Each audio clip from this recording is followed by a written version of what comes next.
And then there are these other Gospels that didn't make it into the New Testament. Things like the Gospel of Mary, the Gospel of Philip, the Gospel of the Hebrews, the Gospel according to the Egyptians. All of these, the infancy Gospel of Thomas, different from the Gospel of Thomas, you have all these other Gospels and letters that didn't make it into the New Testament, but they mention Jesus. So these are kind of our sources within, let's say, close to 300 years, 250 to 300 years within Jesus. Anything past that's, you're really stretching it. Now, so those are our relevant sources that we're going to mine for data to get about Jesus.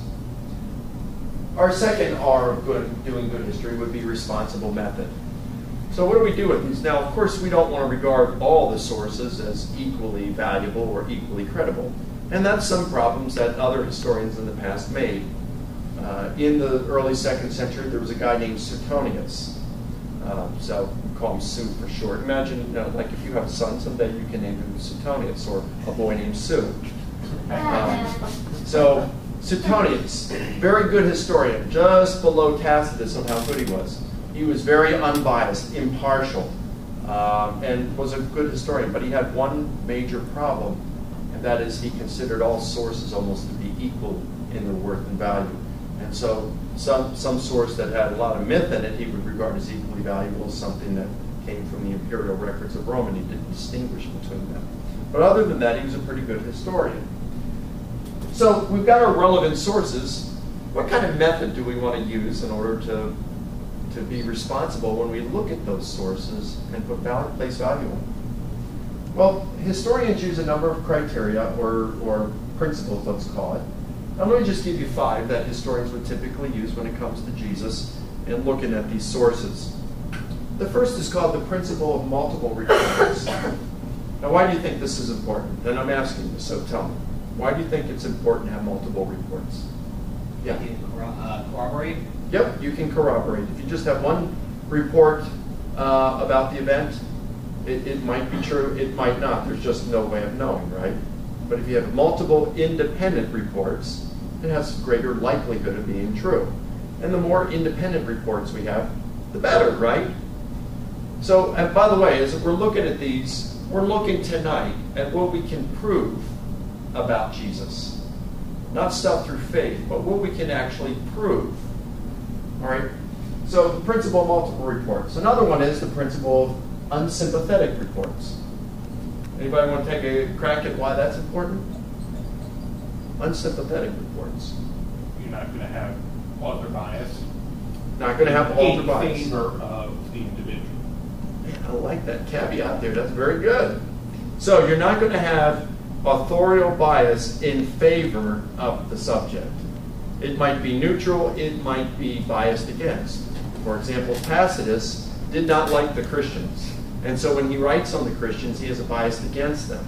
But if you have him who's unsympathetic to Christianity saying things about Christ or Christianity that corroborates what we have in the New Testament, then that is good, isn't it? It's good if we have a favorable report, but it's even better if we have an unfavorable or unsympathetic witness who's saying the same thing. The principle of early reports. Why is that important? Because they'd be the most favorable because they were closest to the time that Christ actually lived. Closest to the time Christ actually lived. But why is that important? You're right about that, but why is that important? The closer it is, the more accurate the report will be. Yeah, you would think it would have it has lesser time for the story to become distorted. All right, so the earlier, the better. What about eyewitness reports? Why is that important? Word of mouth from one person to another as far as following the truth of the matter. Right. The further away you get from the eyewitnesses, the more likelihood there is of it being distorted. So you're right. We want it from the people who saw it.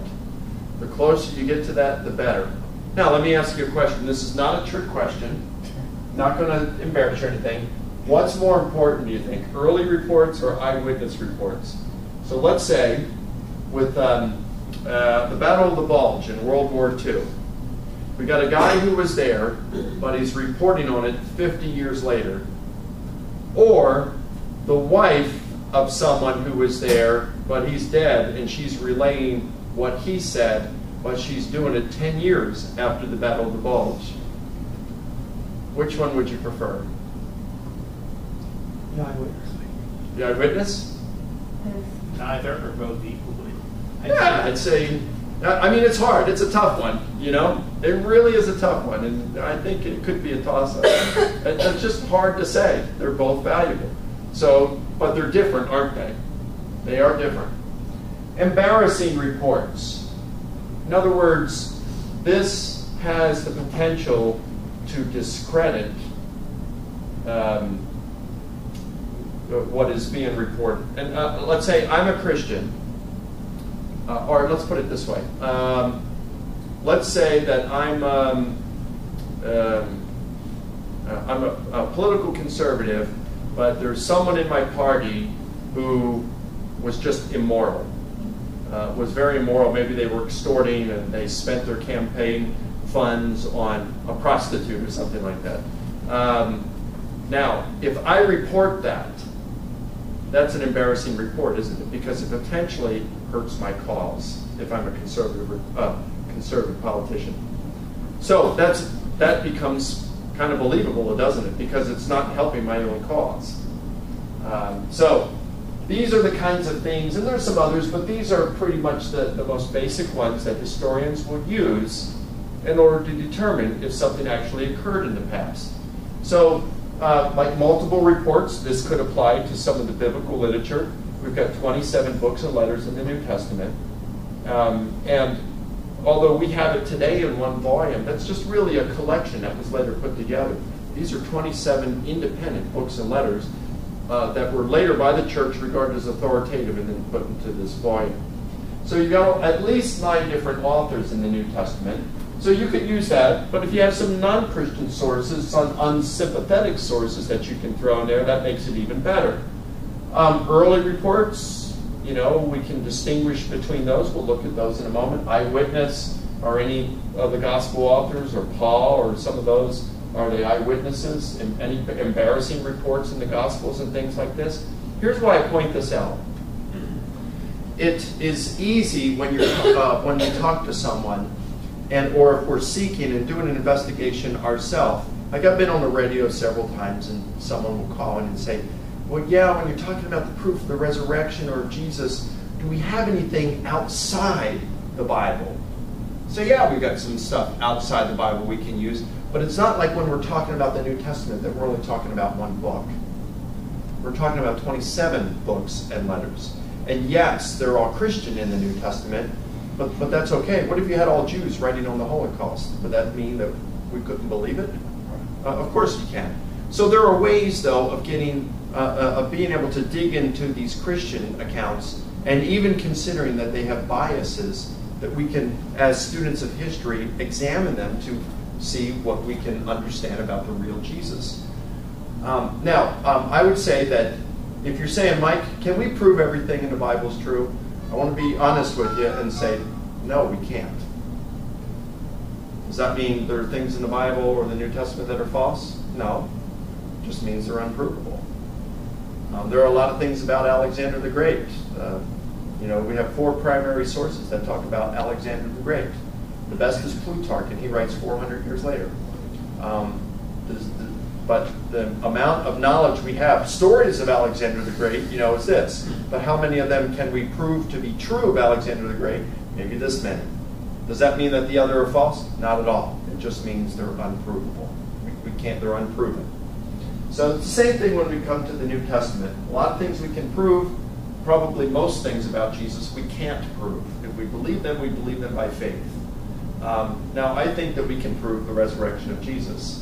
So if you prove the resurrection of Jesus, some of the other things you can't prove, like the virgin birth or walking on water, aren't so much a stretch any longer, are they? Or difficult to believe. I mean, if Jesus rose from the dead, the virgin birth is child's play, unintended. So when we come to these are the criteria we're going to look at to learn about Jesus.